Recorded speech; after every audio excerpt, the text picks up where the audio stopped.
Stanford University.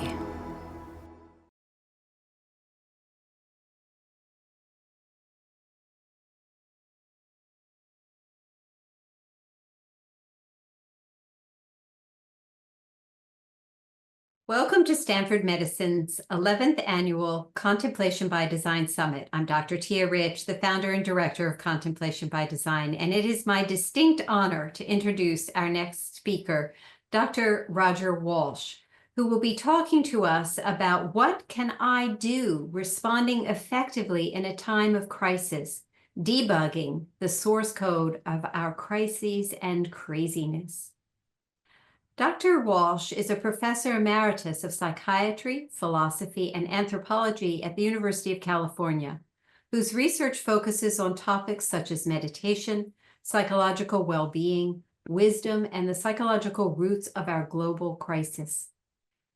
His books include Essential Spirituality, as well as The World of Shamanism, and his research and writings have received over 20 national and international awards. He is a student and researcher of contemplative practices, an authorized Lama in Tibetan Buddhism, and co-host of the podcast Deep Transformation, Self, Society, Spirit, with listeners in over 170 countries. You can find this at www.deeptransformation.io. His more curious careers include having been a circus acrobat and having had an extremely brief and unsuccessful career as a stand-up comedian. Without further ado, please join me in warmly welcoming Dr. Roger Walsh. Well, thank you very much, Tia. And we were talking before the webinar began about how things have changed and how this conference has changed attitudes towards meditation, because we were comparing notes and talking about when we first started research in this area. We were mainly just trying to legitimize the idea that meditation wasn't some weird cult-like practice. And things have certainly changed. It's now the most widely used mind training discipline on the planet, and also the most researched of all the psychological transformative practices and psychotherapies, with a wider range of benefits than any other. So things have changed, and thank you, Dr. Tia Rich and the Stanford community for helping that to be so. The focus of what I would like to have us reflect on today is the many crises we're facing, and how we can best respond to them, because in the face of the multiple social and global challenges confronting us, I suspect that almost all of us have wrestled with the question, what can I do? And given the enormous extent and challenges that we face, there's a tugging at our hearts. And I came to this presentation on this topic and line of work out of exactly that kind of painful reflection of wondering, what could I do? And it started quite some years ago when I went to work in Mother Teresa's center in India. She'd long been a hero of mine, and so I finally decided I would go and work in her center in Calcutta. I was just absolutely shocked to be in Calcutta and be confronted by an enormous array of illnesses, diseases, people walking around with Tibet, with leprosy, with fingers missing, with just a whole slew of disorders, which I'd only seen in my medical textbook. It made me realize I'd been asleep to the extent of suffering in the world and the enormous amount of unnecessary tragedy. And it raised the question that has been a question ever since: what can I do? And the answer has taken a number of forms over the years, but relatively recently I realized, well, I'm not alone in this. So many people, good-hearted people concerned about the state of the world, the state of our society, are wrestling with this question, what can I do? So I began to think deeply into it, and this time together is a reflection of that wrestling with this question.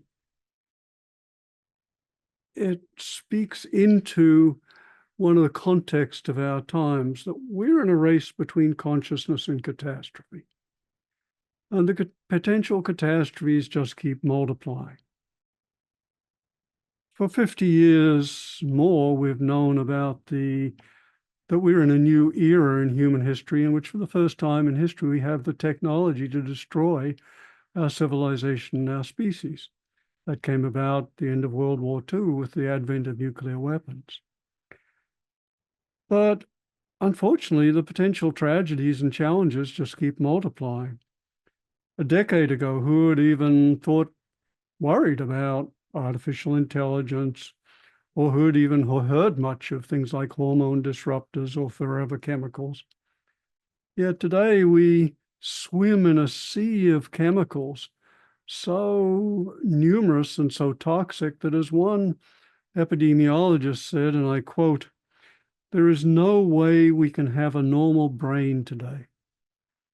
That's an astounding statement. There is no way we can have a normal brain today. Each of us is carrying in our body, I think the last figure I saw was recognizable, 170 chemicals can be tested for. A number of those are neurotoxic, and these are just challenges that we're only gradually becoming aware of. And I'll just mention two of the challenges which have really kind of, as I've been digging into this topic again recently, have really stopped me in my tracks. One is that one of the most potent neurotoxins is lead. And in the United States alone, half the population has suffered a perceptible drop in IQ from lead exposure. And 1/3 of the world's children are now exposed to toxic levels of lead. This is unconscionable and inconceivable. The other thing that I've only just learned the last few weeks, in fact, the research has only come out in the last year, is the extent to which plastics are infiltrating every organ of our body.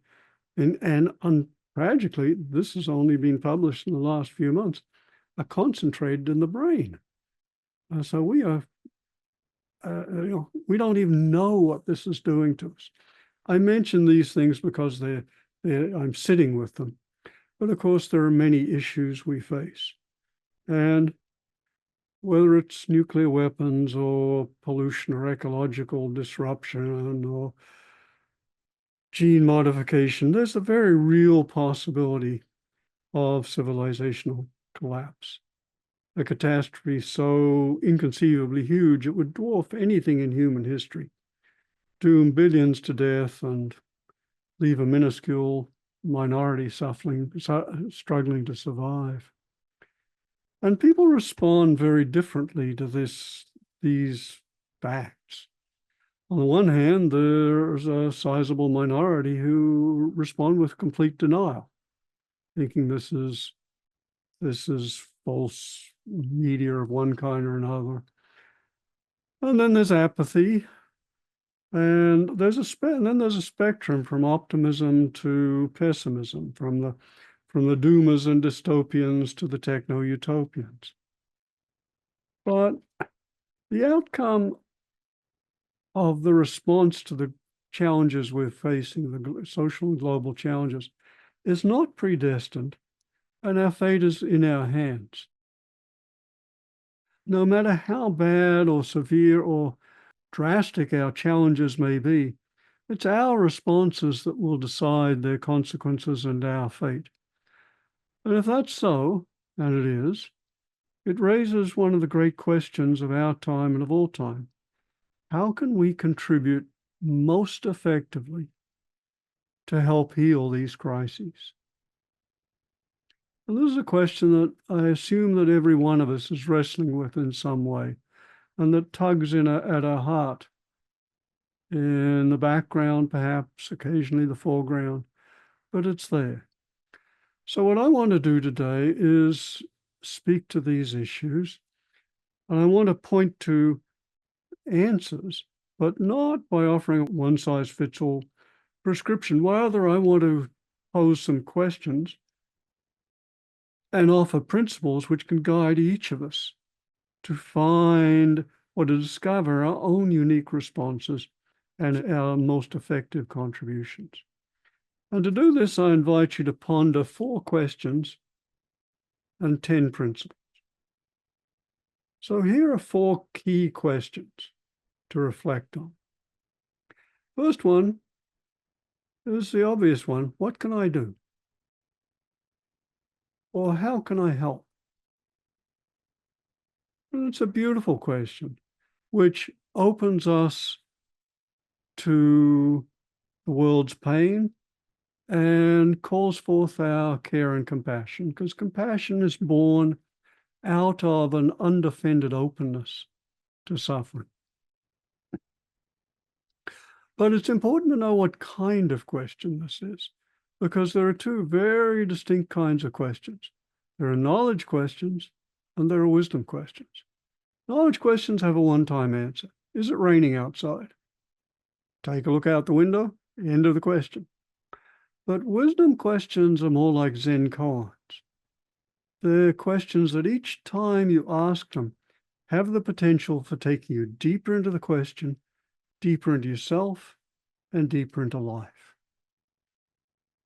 So to ask the question, what can I do, is not to expect that we'll come up with a one-time answer.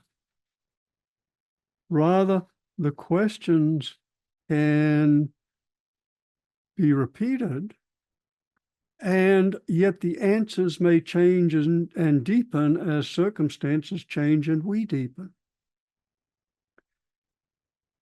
So what can I do? There's a second question that is a corollary and deepening of that one. It's, what do I feel called to contribute? Now, this complementary question recognizes that each of us is particularly open to some form of the world's suffering and inspired by some kinds of action.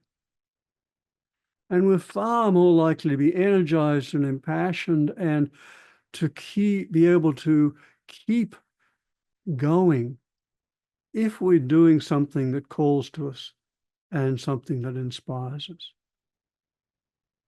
So each of us is invited to listen to what our unique call is.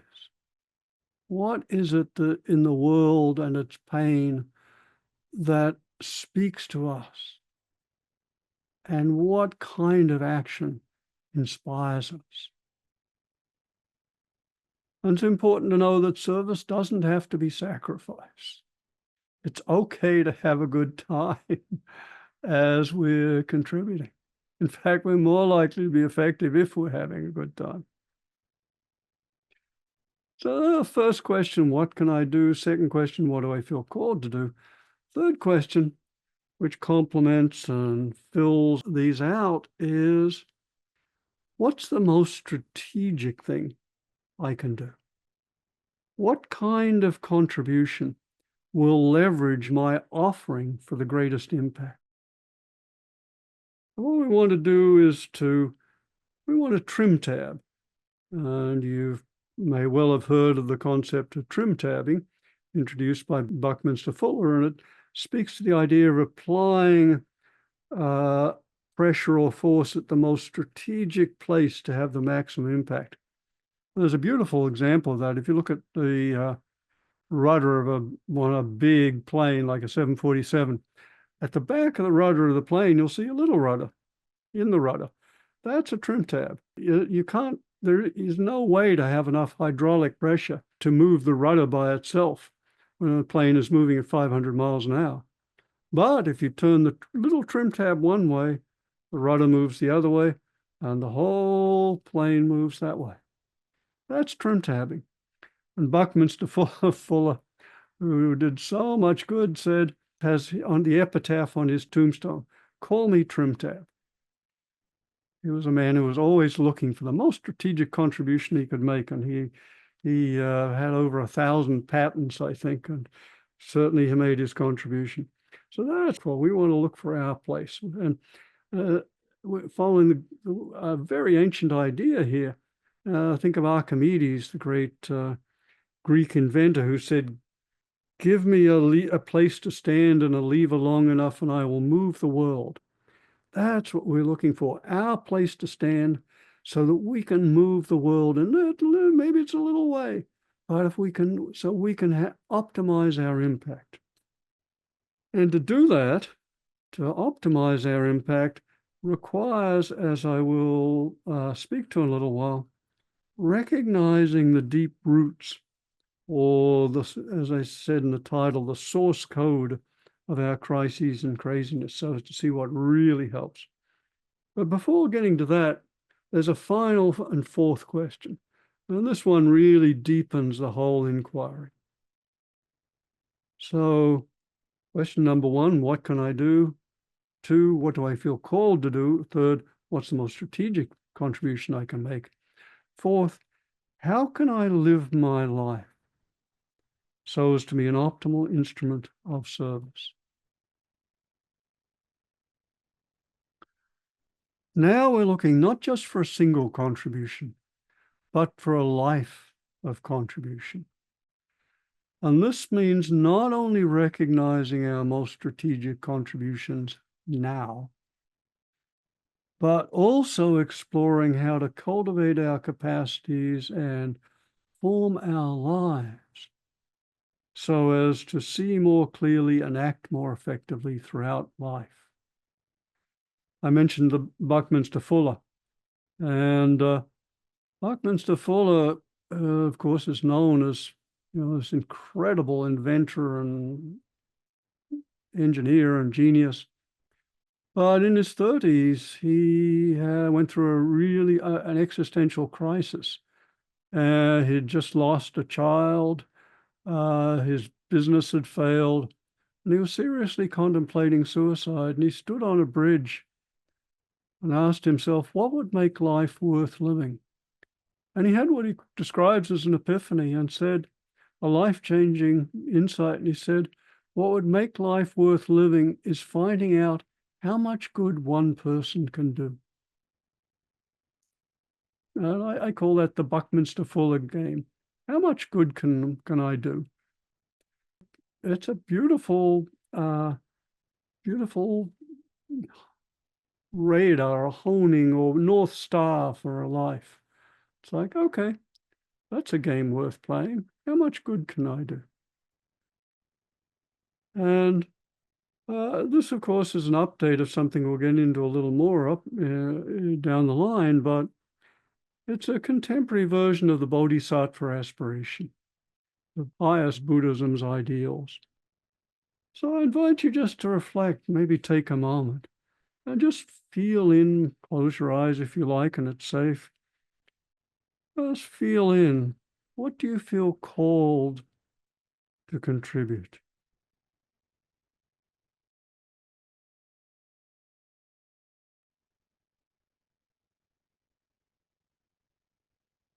And what might be the most strategic thing you could begin with?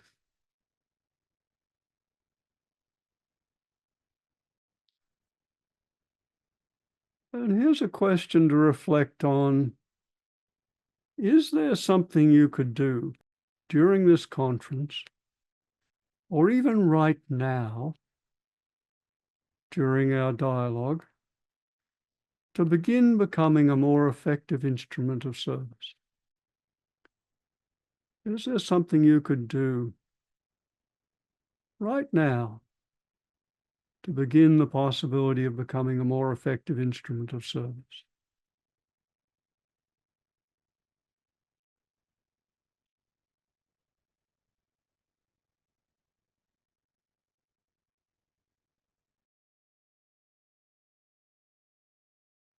Okay, so those are our guiding questions.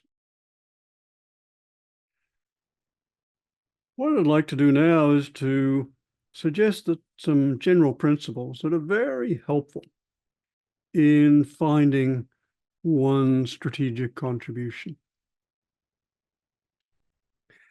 And there are 10 principles to provide a really big picture context for understanding our current crises, unearthing their roots, and revealing deep, effective responses.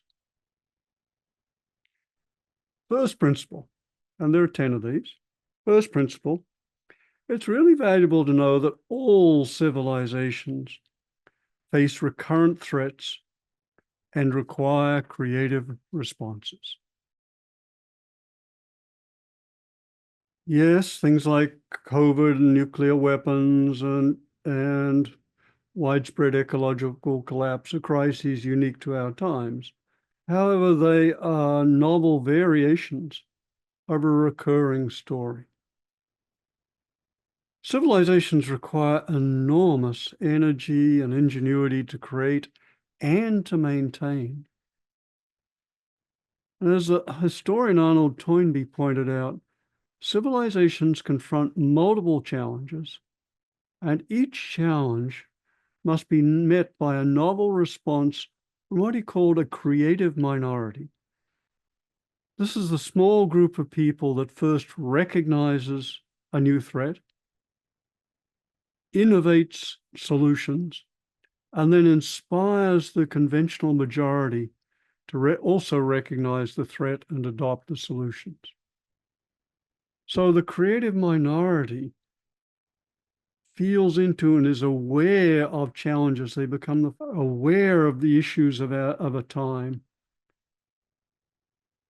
And then they come up with creative solutions and then inspire other people to also recognize the challenges and adopt the solutions. So that's the first principle. We're in some ways, we're in an entirely new situation. In other ways, we're going through yet another cycle of a history-long process. The second principle is that when people are under stress, they tend to regress psychologically, but they can be encouraged to progress and contribute. What that means is if we're encouraging people to recognize the great threats of our time, we'd better know how people usually respond to threat. And sadly, people often regress psychologically, meaning they fall back into less mature, more constricted ways of thinking and acting. They may become more egocentric, selfish, me and my family. They may contract into tunnel vision. They may adopt short-term black and white thinking. We're the good guys, they're the bad guys. So these are ways of thinking and acting that are characteristic of earlier stages of life or less maturity. And we're all fluid. We all, we have our good days, our more mature days, and we regress at other days. But under threat, there's a real risk that any of us can slide back into less mature ways of responding. That's the bad news, but there's good news. The good news is that given the right support, people can progress instead of regress. People can rise to the occasion if they're given the right support. So what's the right support? Well, it offers three things: a context, a way of understanding the situation, a purpose, and a means. Let me explain that. A context is a mental framework. It's a way of understanding and making sense of something, of making sense of a situation. And there are always multiple ways of making sense of any situation, but the most helpful ones make the challenge understandable, show people how they can master it, and inspire them to do so.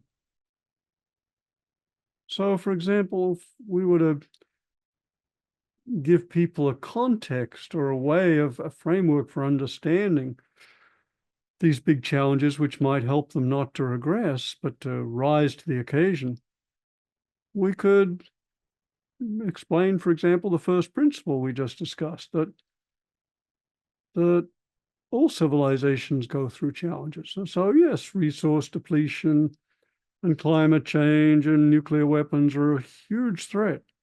But fortunately, history offers us some guidance. We know that we can say that we know all civilizations face recurrent threats. And what they require of us is that we come up with creative solutions and inspire people to adopt them. Okay, that's a useful way of understanding these crises. It's not just, oh my God, we got thousands of nuclear weapons and the ecology is collapsing. Well, that's true, and that may not be the most helpful way of holding it. So, so a skillful context provides a way of understanding. It provides a solution. It's like, oh, okay, here are some things we can do. And it provides also, the third thing that people need is something they can actually do. And this is crucial because when people are in a very challenging situation, or particularly if they see suffering, other people suffering, the research is crystal clear. If people see an easy way of helping, they will. If they don't, they may very well not try to help at all, and they may even demean the victim, blame the victim for their suffering as a way of rationalizing their own impotence. So people benefit from being offered possible things to do, like, okay, here are a number of things that people are doing. Is there anything you'd like to do like this? So principle number 3, I want to suggest that the state of the world now reflects the state of our minds. Our technological power is so great that we have been able to shape the world according to our own individual and collective psyches. We dam rivers to quench our thirst. We cover the land with monocultures to feed ourselves. We create huge megapolises to house ourselves, etc. And we also create nuclear weapons and pesticides and pollution, etc., as ways of satisfying our needs. We've become so powerful that we've become nuclear giants and technological wizards while remaining ethical infants and wisdom adolescents. And what the fact that the state of the world now reflects the state of our minds means is that what we call our global problems are actually global symptoms. They're symptoms of our individual and collective psychological immaturities and dysfunctions. And like the sorcerer's apprentice, we possess enormous power and little wisdom. Okay, so the state of the world significantly reflects the state of our minds. Now, principle number 4 connects to this, and this is something which is straight out of the world's contemplative traditions, and also out of some of the beginning research on psychological development. Principle number 4, our usual state of mind is immature and dysfunctional. This is one of the major discoveries and teachings of the world's contemplative traditions, and also of psychodynamic psychology, most recently of developmental psychology. We can cover centuries with a couple of quotes. The Bhagavad Gita, an almost 2,000-year-old text from India, says, "Restless the mind is. Truly I think, the wind is no wilder." And Sigmund Freud, when he began to understand the workings of the mind, concluded that we are not even master of our own house, our own mind. And what we call normality is beginning to look more and more like a case of unrecognized collective developmental arrest. The implication is that we are capable of maturing psychologically to what are called beyond conventional stages to post-conventional stages of adult development. That's the psychological research. Or from a contemplative perspective, we are capable of training and cultivating the mind so as to develop capacities, a wide array of capacities like concentration, calm, clarity, insight, compassion, care, love, joy. All these can become part of our psyche, ourselves, our way of being. So there are these potentials available, and principle number 5 builds on this to say we can wake up and grow up. This is one of the most valuable things one can do with a human life. What the contemplative traditions have as their central promise is that they point to and hold as their ideal a way of being. We can roughly call it a state of consciousness or states of consciousness, developmental potentials, which have traditionally been known by names such as the Buddhist Enlightenment or Christian Theosis or Islamic Sufi Fana or Hindu Moksha or Confucian Sagehood, a lot of different names, but all pointing to a very profound capacity and potential latent and available to all of us for awakening out of what contemporary psychologists now are beginning to call the consensus trance. The recognition that what we call normality is something like a collective hypnosis, and that we're all victims of the biggest cult of all, culture. And that in some sense, we're sleepwalking through life in our usual state of consciousness, our usual developmental stage. And it's possible to wake up and to grow up. That there are enormous potentials available to us, which the contemplative traditions have explored interiorly by contemplation for the better part of 3,000 years. And psychologists are beginning to explore objectively in our own time. So we have this potential.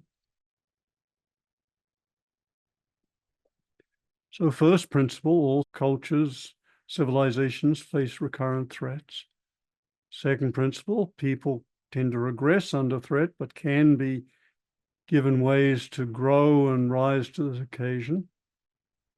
Principle number 3, that the state of the world reflects the state of our mind. Number 4, that our minds are underdeveloped, immature, and dysfunctional. And the fifth principle, we can actually wake up and grow up. We can mature, we can cultivate our minds to remarkable degrees. Principle number 6 builds on these and suggests that healing the world at the most profound level calls for healing ourselves. If, in fact, the state of the world reflects the state of our minds, and if our minds are underdeveloped,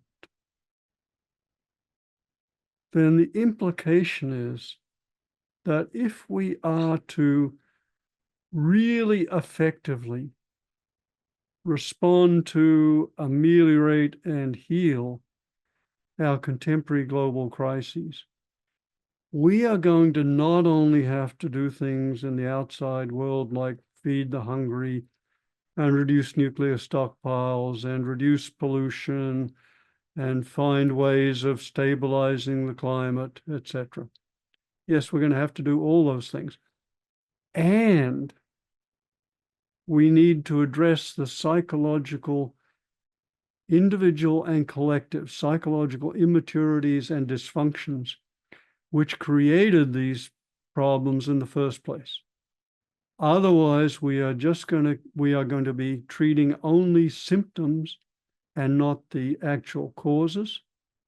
We're going to be applying band-aids rather than dealing with the fundamental roots of our crises. So we need to do both.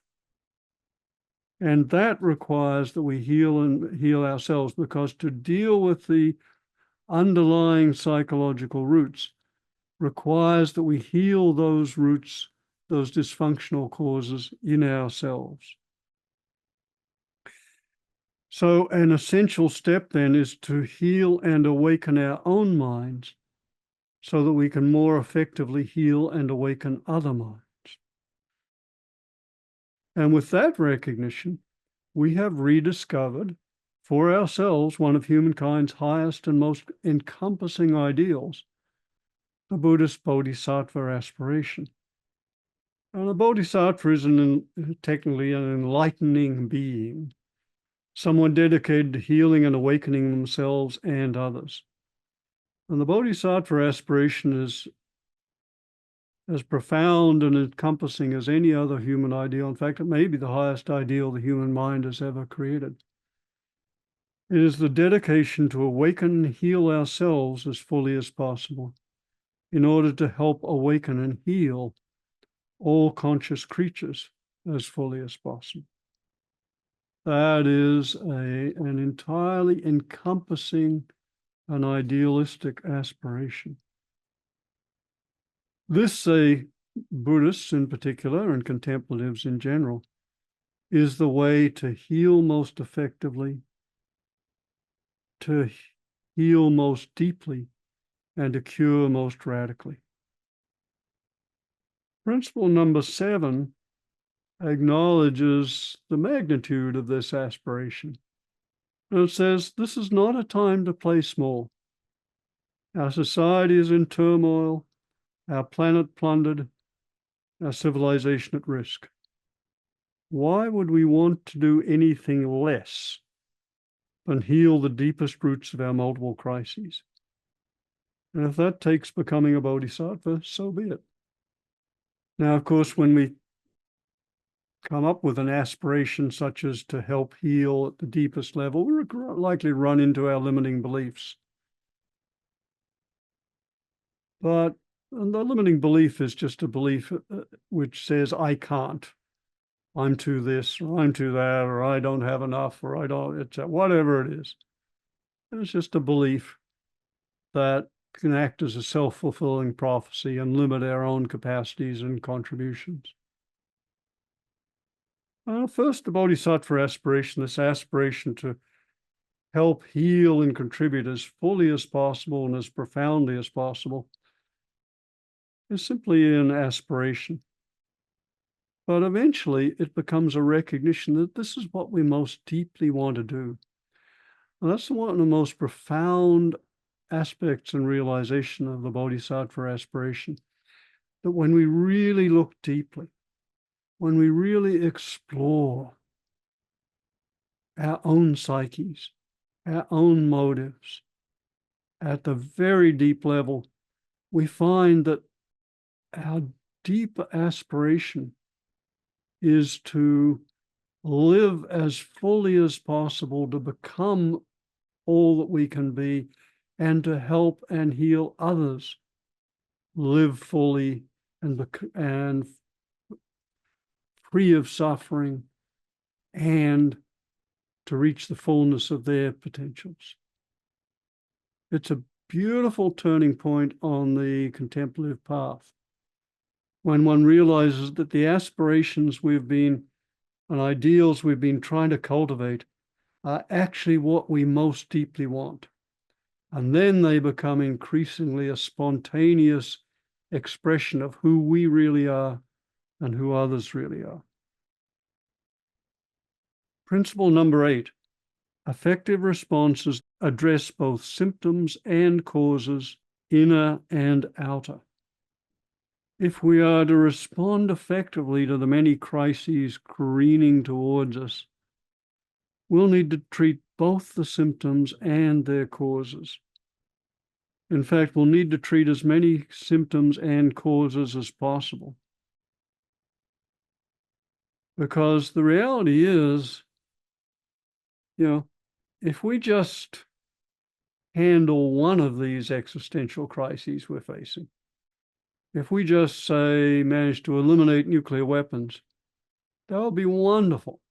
And we would still face the risks of ecological collapse and climate change and gene editing and AI and all these other existential risks would still be with us. We need to address them and their underlying roots. And there are some common traps we need to avoid here. And they reflect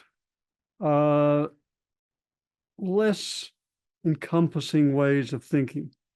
I call them the single focus fallacies.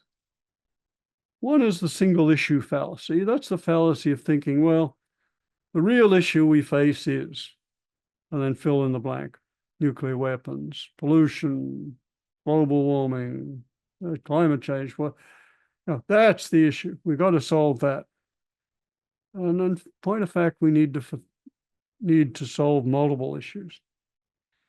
The single cause fallacy says, well, our problems are all due to this cause, fill in the blank. Now, all our problems are all due to capitalism or greed or craving or politics or, again, and it's important to realize we are dealing with a what's called technically a complex system where all these issues are interacting and interdependent and mutually exacerbating one another. So there's no single cause. There are multiple causes. Now, each of us will be called to address perhaps a particular one, but it's good to keep in mind that there are a lot of causes at work here. And then there's the single solution fallacy, which says, well, we just need to do this. We just need to recycle, or we just need to eradicate toxins, or whatever it is. And in point of fact, we need to do multiple things. There's no single solution. There are many, many valuable solutions, but there's no one single solution that will do it all. Many of you may have read Aldous Huxley's utopian novel called Ireland, where an isolated island population has managed to create a utopian society. And someone washes ashore on this island, and when he figures out what the people have done, he asks, well, this is astounding. Where do you start? And the utopians respond, we start everywhere at once. So that's what we're called to do. Of course, every one of us can only do so much. But as a society, as a civilization, as a people, we are called to respond in many ways. And the goal, if we look at an overarching goal that addresses both inner and outer, psychological and material, etc. The goal is to foster healthier, more mature individuals, as well as saner, more mature societies to support them, and to use our mature capacities as fully effectively as we can. Let me now just offer you a guided meditation to help with as you reflect on what capacities might best serve you to respond effectively. So I'm going to ask, is there a strength or capacity of heart or mind that you feel would really help you to become a more effective instrument of healing and service? Just feel in, is there one particular quality, one strength, one capacity that, if you had it, would allow you to be a more effective in the world, a better healer, a better helper? It might be ability to remain calm and peaceful, capacity for love, for vision, whatever it is. And now I invite you to think of someone who embodies that quality, who really brought that capacity, that virtue, to cultivate it to a remarkable degree. It could be someone you know. It could be an historical figure, an archetypal image, whatever. Just think of someone, bring to mind someone who really exemplifies that capacity.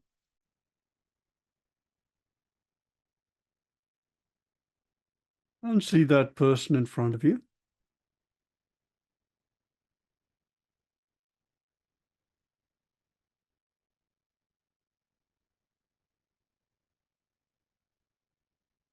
And feel what it's like to be with this person who embodies this quality, this capacity, this virtue.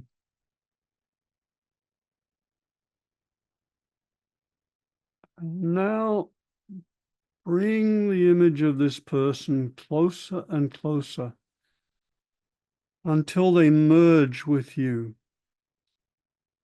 until your body and their body are one.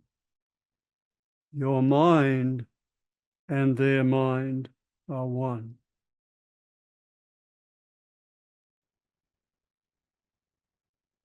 And feel what it's like to be one with this person, and feel what it's like to embody this quality, this capacity.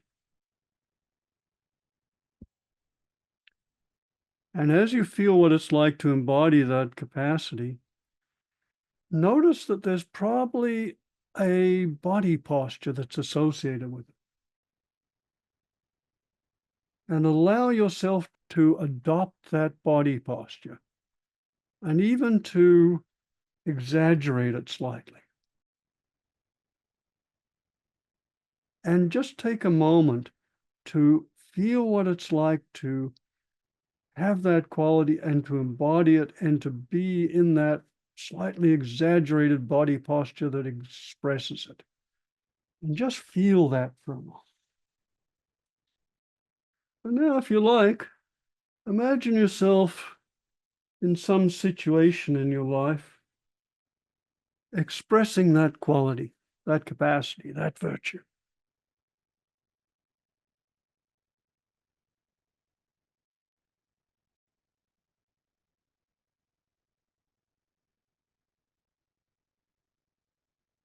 Beautiful. When you're ready, you can open your eyes.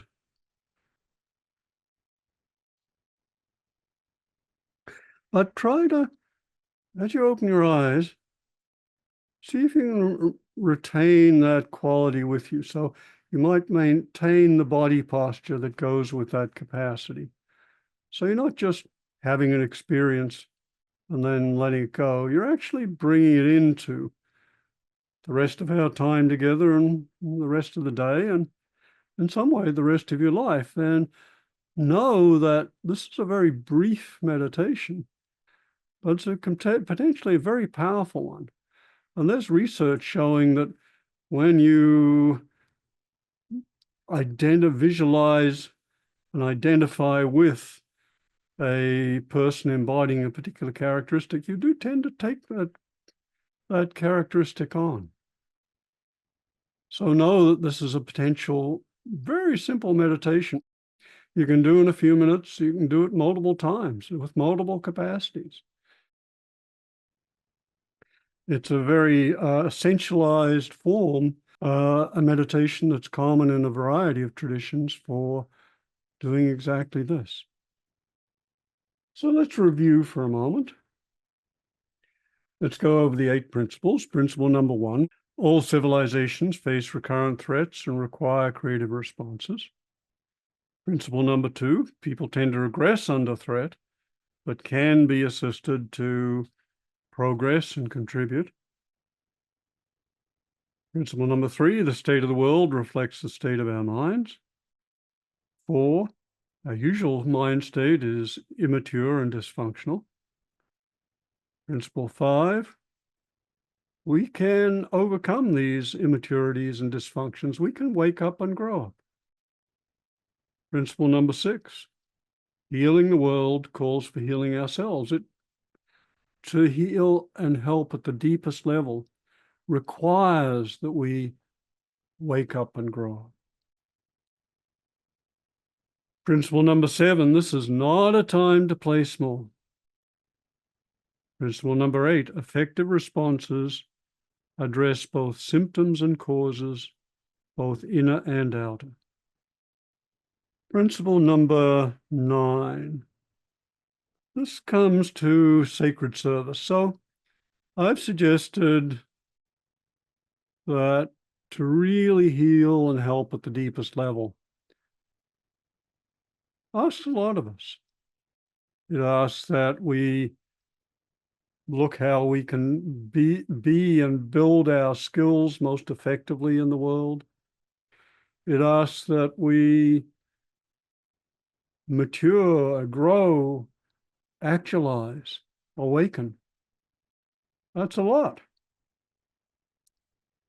We're also asked to help heal both the outer social global problems and the inner psychological and spiritual roots. And we're asked to develop ourselves so as to become effective instruments of service. That's a lot. It'd be really nice if there was an easy way of, well, easy perhaps is too, that's perhaps too much of a word. It would be really nice if there was a way to do all of these simultaneously. And there is. Fortunately, there's a millennia-old practice of sacred service that blends learning, awakening, and activism into a seamless whole. This is the ancient Indian practice of karma yoga. And it's the yoga which uses our work and action in the world as the means for our spiritual practice, our contemplative practice. Now, it involves several steps, and I'm only going, because of limited time, I'm only going to be able to briefly mention just a few of these to give the essential outline of karma yoga. If you'd like more on it, I've written articles on it, and there's a talk, I think 10 steps, it's called 10 steps, given at the Integral European Conference in 2018, where I did a whole talk on these. So the whole practice is available either in written or online form. So, but in brief, if you want to transform any activity into a practice for learning and awakening and healing and growing, then here are some things to do. Before you begin the activity, stop. Stop. Take a moment to, just to get centered and to set an intention. What's the intention? Why are you doing this? Begin with why. Why am I doing this? And traditionally, one would offer the activity for the greatest good, or offer it to Brahman or God, but essentially just offering it to any transpersonal motive, something beyond our little egos, works wonderfully. Then third step, you attempt to do the activity as impeccably as possible. Suppose you're at your job, and now you can do your job just to get through the day or to make money, or you can do it, okay, how can I do my work so as to help people most effectively? And so you do your activity as impeccably as possible, and you bring as much mindfulness or awareness to it as possible. And in that way, you are able to learn. As you're going along, bringing your mindful awareness to what you're doing, to your work, to your service, to your contribution, your talk, you're listening to this talk right now. You're constantly scanning to see, okay, what's happening both outside and inside, and what can I learn? Here's the key practice, which transforms this into a really knife-edge practice. While you're doing your work for the highest possible motive, as fully and impeccably as you can, simultaneously let go to the way it turns out. That is, let go attachment to the outcome. Because usually if we're doing something, we get our egos involved, and we have our ideas about the way things are meant to turn out. All we can do is our best.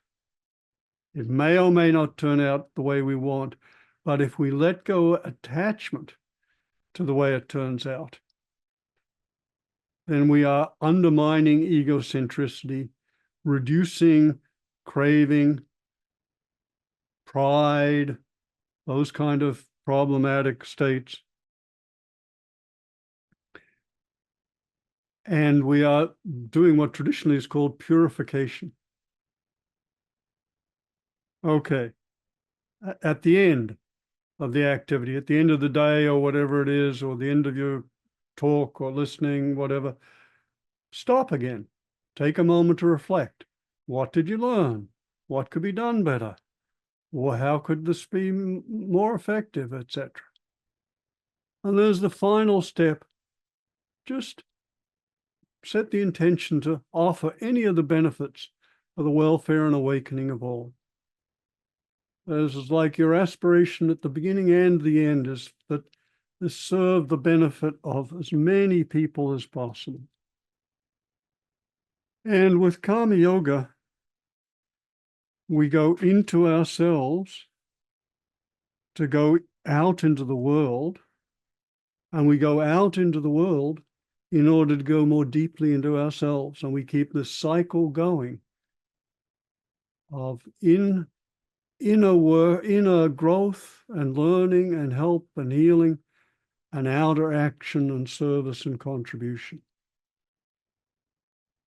And through that, we both help out and heal ourselves, we learn and grow, and we contribute as effectively and profoundly as possible. And remember that as you do this, this is living a life in a way that the greatest of sages are most recommended, using one's life to awaken, to help, to heal, to contribute, to serve. That's the ideal which the great sages have set out as the most fulfilling kind of life a human being can have. It's a beautiful vision. Our world is in grave, grave trouble, but our world actually rests in good hands, because actually it rests in yours. So thank you for all you're doing, and thank you for all you will do. And if we have some time for dialogue now, which I think we do, maybe we can do that. Thank you, Roger, for this inspiring and informative framework and questions. Our first question says, it is fascinating that you mention the quote, sage in Confucius teaching and the enlightenment in Buddhist teaching would achieve the same state. This is a unique perspective. Perhaps you could say a little more about the commonality that you're seeing across these two states. Yeah. This is a rich topic, a comparative spirituality, basically, and a comparison of the the goals of the world's contemplative traditions. And I think the safest way of saying it is that there are overlapping capacities and realizations across traditions. And it's not, as a lot of us, myself once included, once thought that there are different paths up the same mountain and they end at the same place.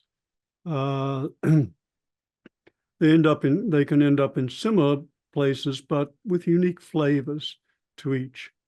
And but there are, for example, 7 qualities of heart and mind that the world's traditions all emphasize as essential to cultivate for any of us who would live most fully and serve and contribute most effectively. And I spent 3 years researching these and writing a book, Essential Spirituality, the 7 Central Practices. And basically, all of them agree on the qualities such as ethics, living ethically, transforming emotions, cultivating emotions like love and compassion and joy, developing concentration, refining perception, cultivating wisdom, and culminating in service. So there are definitely commonalities, yeah. Thank you. Some people posit that the transition away from growing one's own food or gathering one's own food has contributed to the lack of living in an embodied way that helps support the principles and questions that you've outlined. Would you speak to any factor, including the one just described, that you think is contributing to the diminished engagement in the contemplative practices over the arc of history? Well, it's an interesting question to what extent there has been a loss of contemplative practice. Maybe there are more cycles. It's an interesting question. I haven't thought that through, just what the full nature of the cycles are. Certainly there are differences between cultures. If we look across cultures, the great religious scholar Houston Smith said, if we look, say, across 3 major civilizations, enduring civilizations, we see that Indian culture has been interiorly focused on the psyche, understanding the mind and its cultivation. The Chinese culture has been interpersonally focused, looking at relationships and bringing those to fruition. And the Western world has been more focused exteriorly on the material world and shaping that. So, and then there have been phases, the contemplative practice is less central now in India than it once was, and it's burgeoning in the West in an unprecedented degree. So maybe those are some general principles. Thank you. And an individual asks in the same vein of thought the following question. Thanks for creative, caring presentation. There have been activist contemplative traditions, bodhisattva and enlightenment leaders, and abundant worldly good works. Yet here we are, facing multiple systems collapse. We've always had sufficient solutions, but not the will to do what we need to do. Why do you believe we can do it better at this moment in history? Well, first off, it's a great question, and let's acknowledge we don't know that we will do it better. We don't know whether we're going to make it through these crises. But there doesn't seem to be anything worth doing except doing everything we can to try to get us to navigate through these crises. Yes, ideas for solutions, not necessarily easy, but they're available. What is lacking is the will and wisdom to implement them, both not only individually, but on a wide enough collective scale. And there are many forces operating against that, everything from I assume everyone here is a contemplative. You've looked inside, you've seen the extent to which fear and defensiveness and greed and anger can run our minds at times, and hence the need for training and cultivating them contemplatively. We also are up against novel forces that mitigate against wisdom and wise responses, such as social media algorithms, which reinforce things like defensiveness and righteousness and anger and so forth. So those are a couple. I mean, I have a I have a whole slew, but those are just to mention a couple. And these challenges, these new challenges, are things we need to work with. Someone asks you to restate the 10th principle. The 10th principle, which I didn't state, was that service serves us until the universe serves itself. And in brief, that's a way of saying that as we serve and as we do karma yoga, it contributes to us until the point where the ego dissolves sufficiently so that there is just the recognition and appreciation of the universe acting through us. And at that stage, the universe is serving itself. There is no me doing the service. There is just the Tao or God or whatever you want, the universe, whatever you want to call it, acting through and as this body mind. Thank you for offering up that profound level of awareness and insight. Bringing it back to our daily choices, several people are interested in how they can express these aspirations you laid out of living the life of karma yoga. And if you would speak to your view of whether there needs to be a specific framework that is saying, here, come do karma yoga here, or whether karma yoga is something that can be done every place throughout anyone's day. Yeah, well, the ideal is that it becomes a part of daily life and all life, just like is true of all contemplative practices. One of the secrets of contemplative life is continuity. And at first we do our meditation, for example, on a cushion or in a chair, but it's like driving. When we first learned to drive, we probably learned to drive on a little side street with no traffic, but that's not where you want to spend your life driving. So gradually, as we develop our skills, we take our driving onto the highway and master that. Same with contemplative skills. We learn them under ideal conditions, hopefully. But then the goal is to bring them into life and eventually into every moment of life. And the same is true of karma yoga, to take whatever we're doing and do it out of an ideal, an aspiration, that it be of contribution and service, to bring as much awareness as possible to what we're doing, to learn as much as we can from it, and to let go attachment to how it turns out, which doesn't mean letting go the ideal. It means letting go the craving that the ideal turn out the way we're attached to it turning out. We have one final question, which is that you spoke about the process of turning inward and turning outward, and a rhythmical pattern of doing that. Would you speak to the process of replenishing and perhaps experiencing community and kinship of people following the patterns that you've laid forth, versus placing oneself in the midst of the chaos and the dysfunction and the incoherence as an instrument of service, and how one recognizes when it's time to replenish and support in order to be able to sustain going out into the most complex crisis circumstance?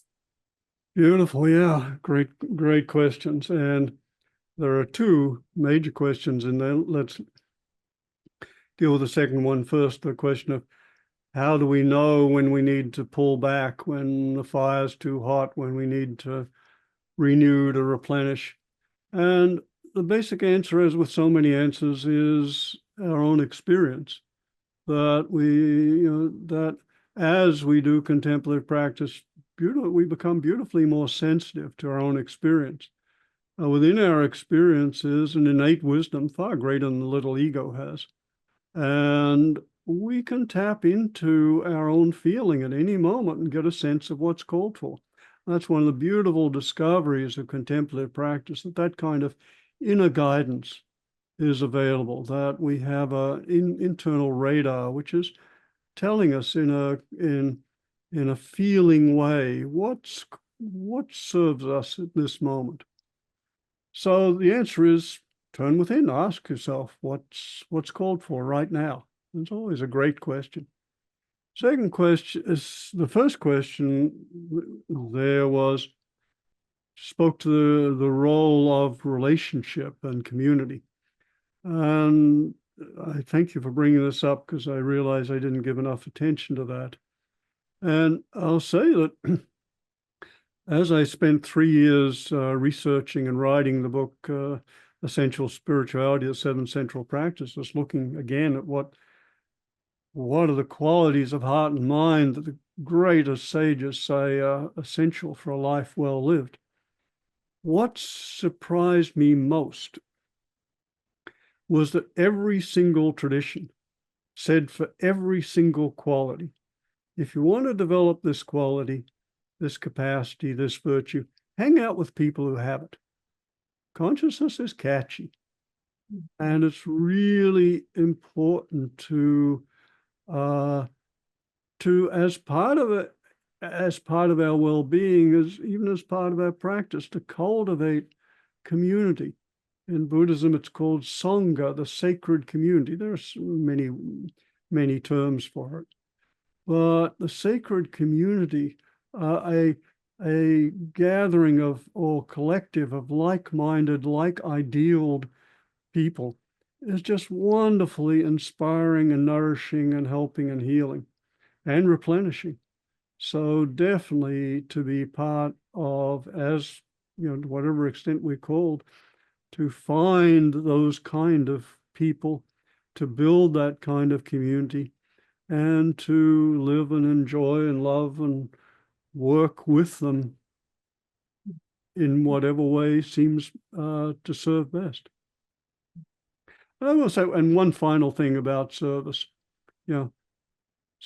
service, when understood correctly, is not self-sacrifice.